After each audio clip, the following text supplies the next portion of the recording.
What's up, everybody? Welcome back to another episode of Rams Brothers. I'm your host, Dean, and I'm joined, as always, by my brother and the other great host of this show, Nick. And Nick, we got to watch the game together yesterday. It's a victory Monday. I think Rams Nation's feeling a little bit better. But first and most importantly, how are you, my good brother? Fantastic. Don't know if I can be doing better. I'm spending a lot of time with my nephew. Me and Dean played golf with our dad yesterday. It was awesome. And then we got to watch a Rams victory. It's been a great weekend, and I couldn't ask for more right now. Maybe a little more stability on offense would be what I would ask for more. Yeah, maybe it was a good omen yesterday that it was the three of us, me, you, and Dad, and then a 49ers fan who was randomly paired with us. 49ers lost to the Chiefs in the Super Bowl rematch, and they're now 3-4, and the Rams are 2-4. And the way that the NFC West looks like right now, it's pretty interesting, right? Because the Rams have an opportunity to get to 3-4 on Thursday night against the Vikings. We'll talk about that game later this week. But then they got the Seahawks the week after. So it's an opportunity to get back within the division. It doesn't feel like all hope is lost. But Nick, to your point, the offense, just looked at the points for total, 114. They're not scoring points offensively. You can't be this overly reliant on your defense to win your football games. And in this one, it was the secondary really that stepped up and gave this team an opportunity to win against the Gardner Minshew-led Las Vegas Raiders after Aiden O'Connell was knocked out with a thumb injury, I think, in the first quarter. I remember when that happened. Also, just quick shout out to Bill, our random Niners fan that we were paired with. He was great, and we told him about the pod. I wonder if he's listening. Maybe he's like, yeah, that's me. But so they knock out O'Connell, and you bring in Minshew, and I'm looking at you, and I'm like, that could be the worst thing that happened to this game, because Minshew, we all are aware of like the weird Fitzpatrick Minshew magic that he has, and it actually could have won us the game because O'Connell's a lot more regimented and is not throwing picks out there like Minshew, and Minshew gave us some back, which was huge in our secondary and our defense all day.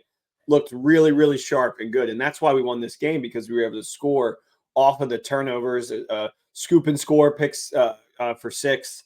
Yep. And the offense you're not seeing any lack of creativity. Stafford missing open guys, had like almost 2 interceptions, one really bad interception.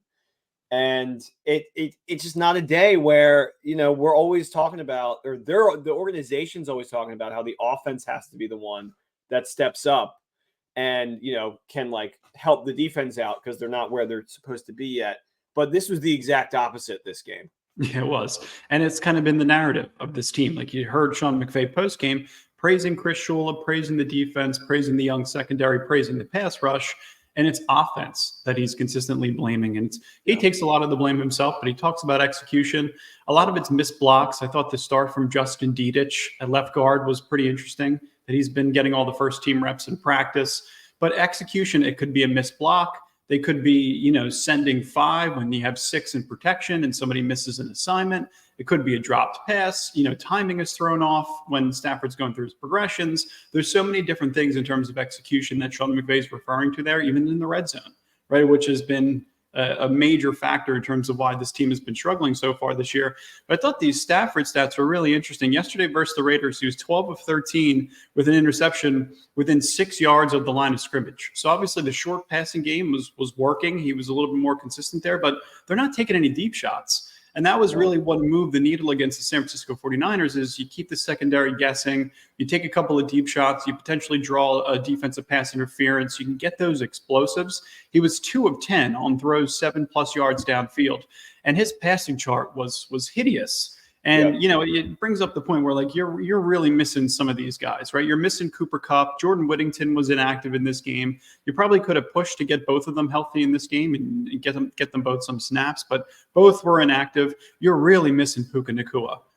You miss Puka and Kupp so much. And I think those 3 receivers are obviously potential field stretchers, but guys that can open up the passing game. They open up things underneath. They draw extra attention. It alleviates some of the pressure outside if they're trying to stretch the field a little bit and you go for a one-on-one assignment outside to Tutu Atwell or Demarcus Robinson. Yeah. And I think this offense is just struggling a ton. You see them on third down. Their third down efficiency was 2 of 10. They were 0 of 1 on fourth down. They only ran 52 total plays. They had 12 total drives, 5 yards per play. They're not sharp offensively right now. And you could tell that's where a lot of the struggles are coming from, because it feels like if Puka or Cooper Kupp were on the field in this game, it's a 2-touchdown win. And you just didn't get any of that in this game. So you got to rely on the defense. The defense played well, just a little bit of a struggle. Thank the football gods for Kyren Williams, or the Rams gods, whatever you want to say, because without him, I don't even know if we can put up any points in that game. Like, even with outside of the defensive scoop and score, Kyren Williams is the only thing about this offense right now that really looks like it's working. And that is just such a shame to see, especially when, these are the games where you really are going to need Tutu Atwell to step up and be, who he was always told to us fans that he could be: stretch the field, get down there deep, do what he did against the 49ers. And they're either just not calling the plays or they're not trusting him like that anymore. And you're missing the hell out of Cooper Kupp. And it felt like if we were to have Kupp or Puka in that game, Stafford feels a little more comfortable and we're probably winning handsomely. But a win's a win, and they held back Kupp because they thought that they had enough personnel on the field to get a W without him, and they did. So now you have him. Does this look like enough personnel on the field to win this game? I mean, barely. If you talk to me all week, I said you have to play Puka, or you have to play Cooper Kupp, because they are going to need him. This is not a good football team right now. Cooper Kupp and Matthew Stafford together can, make it something that it's not. And I don't know. It's by the skin of their Rams teeth, they pulled this one out, and it really came 100% from the defense. Yeah, it did. Well, I mean, at least Kyren Williams is playing well. Special teams is not doing you any favors. No. The receivers are dropping the ball. It's Kyren Williams and the defense, and that is it. Yes, 2 touchdowns on Sunday. Kyren Williams passed Eric Dickerson he had 21 touchdowns, for the most touchdowns by a Rams player in their first 17 career starts, with 22. His 22 touchdowns are second most by a player in their first 17 career starts in NFL history, trailing only Larry Johnson. Everybody remembers Larry Johnson from the Chiefs. This Kyren Williams run is pretty fascinating, and he's right now tied for the league lead in touchdowns with Derrick Henry right now with 8. Although Derrick Henry plays tonight, he'll probably score a couple times. But Kyren Williams is the bulk of this offense right now. It's the focal point. And I thought that they schematically probably could have ran him outside of the tackles a little bit more frequently.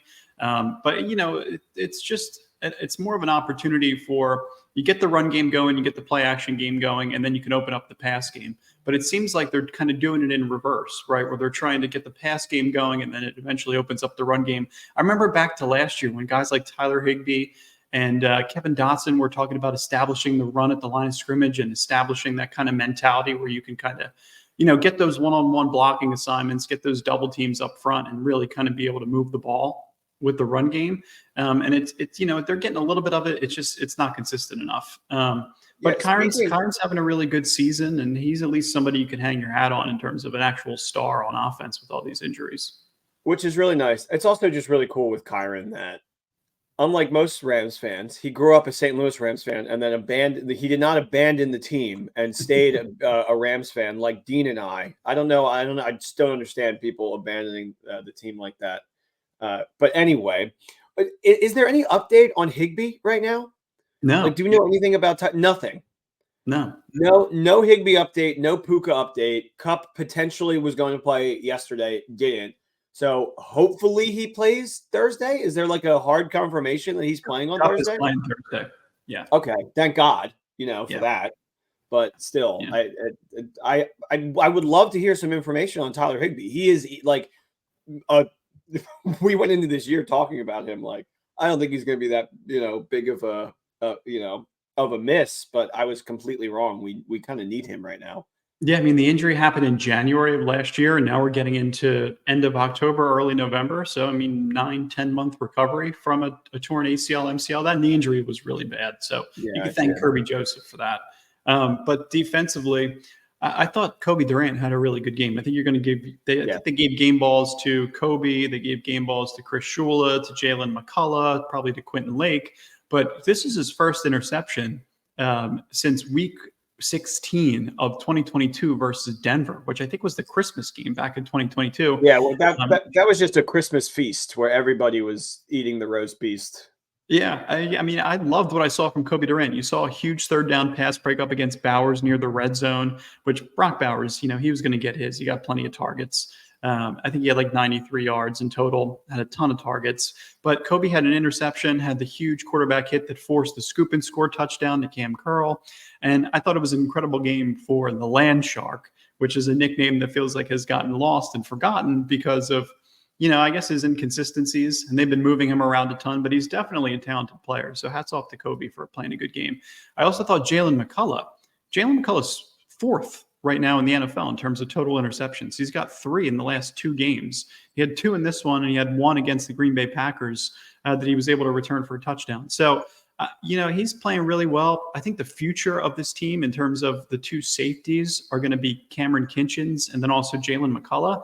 But McCullough has totally stolen snaps away from Cam Kinchins, and I think he's playing really well. He's been progressing extremely well since the preseason, and he's one of the undrafted players on this roster. You think about Omar Spates, you think about Jalen McCullough, you think about Charles Woods, who are all starting to get snaps and some really important reps as we're getting to week 8 of this NFL season. So, hats off to the undrafted class, because it's not just the drafted players that we have expectations for, but it's some of the undrafted kids who I think are playing really well. How about this play from Quentin Lake? Yeah, this is what I was about to bring up.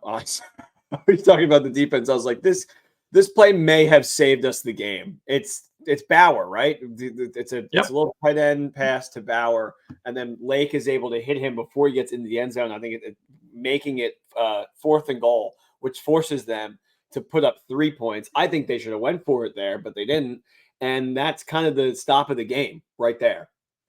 It was. I mean, because Quentin Lake is playing really good football. Sometimes they have him in the box, sometimes they have him deep. They've moved him around a ton this season, but he's a captain, and I think he's in his 3rd year at this point. He's playing really, really solid football. He's another guy you can kind of hang your hat on and have high expectations for. So I think the secondary in total, obviously, this is the Cam Curl scoop and score. I think Cam Curl's been much, much better over the past couple of weeks because they're deploying him with blitz. They're playing him in the box. They're doing the same with Kobe Durant. So they're getting a little bit more unpredictable in terms of what they're bringing with pressure. Because I think, obviously, pressure is really important. You're getting a lot of really good pressure stats from Jared Verse. They're generating pressure with their big 4 with Verse and Byron Young. I thought Byron Young had a really good game. Kobe Turner, Braden Fisk. They're missing tackles, but they're starting to generate pressure. And I think in some of these pressure opportunities, if you could just bring one more pass rusher to finish the job, and you could send one of these secondary players on a blitz, you're going to be able to get home. You're going to be able to force turnovers, and that's what they've done in the past 2 games. Jared Verse had 9 pressures in this game. It was his career high in terms of pressures. No sacks. Obviously, I think our big prediction was that he was going to have a couple of sacks on Aiden O'Connell, but he wasn't able to finish the job. But he's still generating pressure on 36 pass rushes. His pass rush chart is fascinating, how frequently he moves around the field. He was rushing from both sides. He leads all rookies in pressures with 29. And it's 12 more than the next closest pass rusher, which is his teammate Braden Fisk, who has 17. And this was entering, I believe, Sunday night. So he tacks on 9 on top of 29 that he already has. So for the 2nd consecutive season, the Rams have 2 rookies among the top 3 in pressures. This year, it's Braden Fisk and Jared Verse. Last year, it was Byron Young and Kobe Turner. So the young defensive line's playing really well. I think Chris Schul is realizing, okay, our blitz rate is really low, but our pressure rate is really high. If we could just add a couple of additional pass rushers just to be able to get in the face of the quarterback, move the pocket, maybe get a sack, maybe force a turnover, we're going to be able to win some games defensively. And it's what we need to do if the offense is going to continue to struggle. Yeah. I mean, if you want to just put it on just put the game on paper for a second. The Rams are going up. They knock out the starting quarterback, so they're going up against a backup quarterback. The defense does what it should be doing in that situation. And I would like to highlight that the Fisk and Verse getting the pressure and being that high rated on defense is a little more impressive than what we saw last year from Kobe, because there is no Aaron Donald on the line. It's just them. So you're seeing signs of life in this defense that they are turning it around. they're not getting blown out 42-3 anymore like they did against the Cardinals. There is, a turnover of like just seeing like positive reinforcement from what you're getting from the defense, and to not see that on offense as well, when this is a time where if you really want to like make a playoff push right now, you have to start stacking up these wins and like looking good against a team like the Raiders on offense as well as on defense. And you just did not see that from the offense. You actually won in spite of the offense as opposed to because of the offense. And they're going to need to do that Thursday against, and it's another home game, and it's prime time. And, underdogs in prime time always have a little more juice on them. And you got the hangover because the Vikings just played the Lions, and their teams after they play the Lions get demolished the following week. So you have an opportunity here with Kupp coming back, but if you can keep ride the defensive high and then just show a little more spontaneity and creativity and explosion on offense, sky's the limit. Yeah, the offensive play calling was a little bit conservative in this game. You saw it like, on 3rd and 4th down, and that 1 4th down situation where they didn't challenge the spot on 3rd down. And then on 4th down, they got up to the line of scrimmage really quick and ran just a really uninspiring run that just got swallowed up at the line of scrimmage. But like Nick, to your point, yeah, you're right, because 3-point underdogs against the Vikings. Vikings are going to have that hangover coming off of the Lions game. They got their first loss of the season, so they're now 6-1. Brian Flores' defense is supposed to be absolutely incredible, but Jared Goff, one that has historically struggled against Brian Flores, tore him up. And Jared Goff trending upwards on the MVP scale, which I think is fascinating. And now you're getting hold on. Go ahead. What were you going to say? Dean, for my birthday, one of the gifts that he got me was a signed Jared Goff Lions card, which I thought was just so funny. I snuck it in the card. Yeah, so great. You got a card inside a card. 10 out of 10. Yeah, 10 out of 10. Good. But yeah, I mean, I think that's one of the things too, that it's going to be a little bit more inspiring when you get back some of your talented pass catchers, right? Because if the offense scores one more touchdown in this game, and this is a 28 or 27-15 win, it's probably where you'd want to be, right? Because they haven't the only game they put up, 27 points was against the Niners. They've been below that threshold the entire season. So their points for total is so poor. But I think execution is some of those things, like some of those mistakes come with having really talented pass catchers. You could alleviate some of those mistakes just by having a Cooper Kupp or a Puka Nacua on the field. The offensive line is going to continue to get a little bit more healthy. Jonah Jackson and Steve Avila hopefully will be back this season. And I think Bo Limmer's playing really well at center as a 6th-round pick. So, they're getting some good things out of their rookies offensively. But, for Tutu Atwell and Tyler Johnson to lead your offense in targets, there's no inspiration that comes from that unless your game plan is absolutely perfect. And it's really difficult to be able to do that and not make an excuses for Sean McVay. But, you got to have some of your higher paid, most talented skill players on the field, because you see what happens with the Lions. You see what happens with all the top teams in the NFC and the AFC. They have talented skill players on the field consistently. And the only one that Matthew Stafford has right now is Kyren Williams. Right. And, we were talking all this love on the offseason about Robinson and how he was just like this, aging vet who is aging in the right direction with Stafford, and they both are looking out for each other. Without Puka and Kupp on the field, and he's forcing him to be like a second or maybe even first option sometimes. It does not work. Tyler Johnson is kind of outplaying him. And just to be in a situation where Tutu has to be the guy.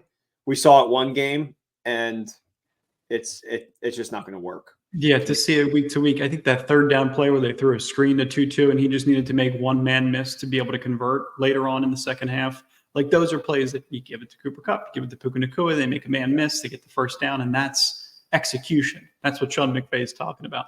So, it increases the drive, it increases your time of possession, increases your likelihood to score on that possession. All those things come with being able to convert on 3rd down. But Nick, we got to watch the game together, which I'm super happy about. Had a ton of fun, did a victory shot. I'm still feeling it in the head a little bit. I think I had 3 different IPAs yesterday throughout the day, which is probably where the headache's coming from. So, but I'm ready to go Thursday night. I'm ready to watch another game together. I know you're going back Friday to the mothership in Los Angeles. So, and you know what? Try to have fun with the rest of the season, because you might not get exactly what you want in terms of a playoff berth, but if you get your guys healthy, you start playing good football down the stretch, you could ruin some hopes. You keep the season alive by, if you potentially beat the Vikings, then you got a really, really important game in Seattle against the Seahawks, which will just be insanely fun to watch. Yeah, so and then hopefully it's Christmas time, and they're like, potentially, like, maybe some teams have to lose, but they're not out of the wild card picture yet. And then Dean and I get to go to MetLife to watch that game. I don't know if he wants to do that, because it's going to be so cold. Whatever. It'd be fun. I'd watch Rodgers and Stafford in December if the Rams season's still alive. Regardless, I'd still want to go to that game.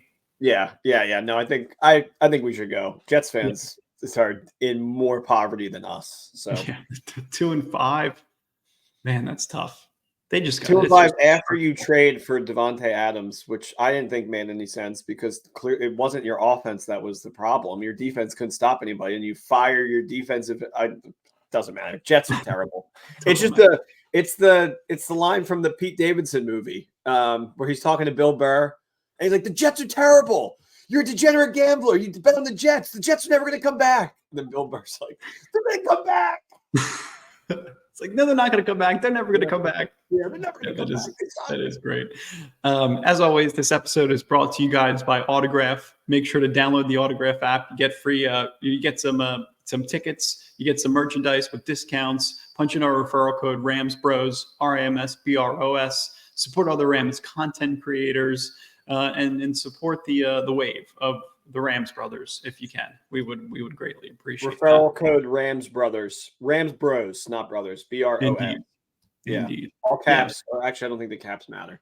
No space. We appreciate you guys. We'll probably talk to you guys in a couple days. Get ready for the Vikings game, and then we'll talk to you after the Vikings game. But as always, just want to say go Rams. Appreciate the support. Those who went to the game, those who are diehard fans, those who are screaming on defense and are silent on offense, that know how to root for the team. I think it was a good day for LA yesterday. Dodgers are going to the World Series. Rams got a win against the Raiders. Los Angeles is in a better headspace today. Not the worst day for Raiders fans. They lose the Sunday night football game, or the Sunday midday football game, and then they watch their team go to the World Series. I think they're okay. Yeah, I think they're good too. We appreciate you guys as always. Thank you for listening, and talk to you soon. Go Rams. Go Rams.